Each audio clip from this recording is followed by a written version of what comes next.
Have you applied for permanent residency in Canada via the express entry and expecting your ITA soon?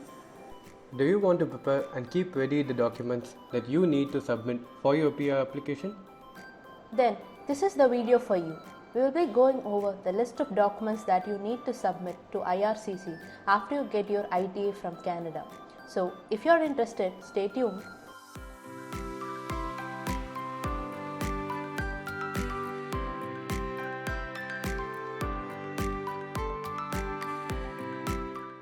Hi, and welcome to Choose Canada. This is Roshan, And Lalita. and we are here to help you immigrate and live in Canada. We upload videos on immigrating to Canada and scoring high in IELTS almost every week. So, if you are new here and interested in our content, make sure you press that subscribe button and also the bell icon so that you stay up to date with our latest videos. The express entry process is a time-consuming process.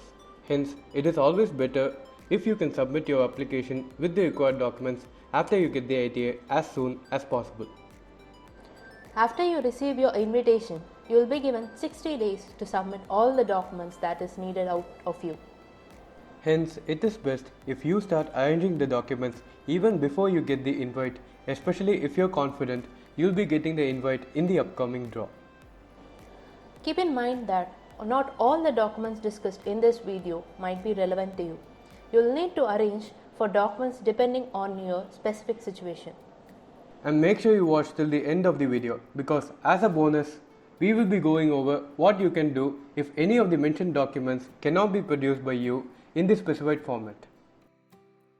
Let us start with the documents that are mandatory for everybody applying for the PR through the Express Entry program. The first document that is needed is also the most obvious one. This is nothing but your passport. This needs to be submitted for the primary and all the accompanying applicants. So, if you have a young child who is yet to get their passport, make sure you apply for getting it as soon as possible. When submitting the passport, you need to scan all the pages of the passport, including the cover pages, pages with your details, and wherever any visa stamp is present. Next comes your education documents. As part of your education documents, you need to submit several documents as a single PDF.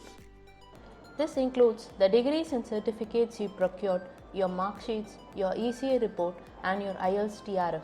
This needs to be submitted for both the primary applicant and accompanying spouse if applicable. The next document is mainly applicable for the primary applicant, that is, the proof of work experience. This should be a letter produced by your employer that outlines your roles and responsibilities that includes other important details. This experience letter should include all the points shown on the screen. You can pause the video and make note of the points.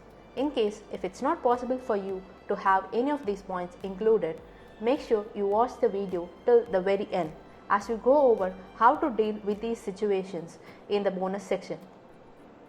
Make sure the roles and responsibilities described in the letter aligns with the details of your National Occupational Classification or NOC. We have left a link in the description box to view your NOC details. You can include your last 3 months payslips and salary documents with your experience letter. Note that this experience letter is needed for your spouse only if they have Canadian work experience and you are claiming points for the same, else it's not needed. The next document that you need to obtain is the Police Clearance Certificate or PCC. PCC needs to be obtained from all the countries where you have resided for more than 6 months in the last 10 years. This means apart from getting PCC from your home country, if you worked on deputation on a foreign land for more than 6 months in the last 10 years, you need to get your PCC from that country as well. This document needs to be submitted for the primary applicant, spouse, and children who are above the age of 18, even if they are not accompanying you to Canada. After this is the proof of funds. Apart from a few category of people shown on the screen, proof of funds document is mandatory for everyone. The amount you need to show in your proof of funds depends on the number of applicants and will vary from year to year. So make sure you visit the official website to know the money needed to be shown as part of your proof of funds document. The documents you produce must include a letter printed in your bank's letterhead and also must contain the points given on the screen. Apart from your savings account balance, you can also include fund details from fixed deposits, recurring deposits and other investments which can be liquidated anytime. Also, make sure you include the transaction history of last 6 months from your banks for good measure. Before we go to the next document, if you find this video useful and informative, make sure you hit that like button to help this channel grow and reach out to many other dreamers just like you. Hope you have hit the like button. Let's move on to the next document, that is the Medical Clearance Certificate or MCC. MCC is provided by panel physicians who are approved by IRCC of Canada. We have left a link in the description box for you to search for the nearest panel physician. MCC is mandatory for the primary applicant, spouse and children even if they are not accompanying you to Canada. Make sure that MCC is the last document you get and should be procured only after you get an ITA.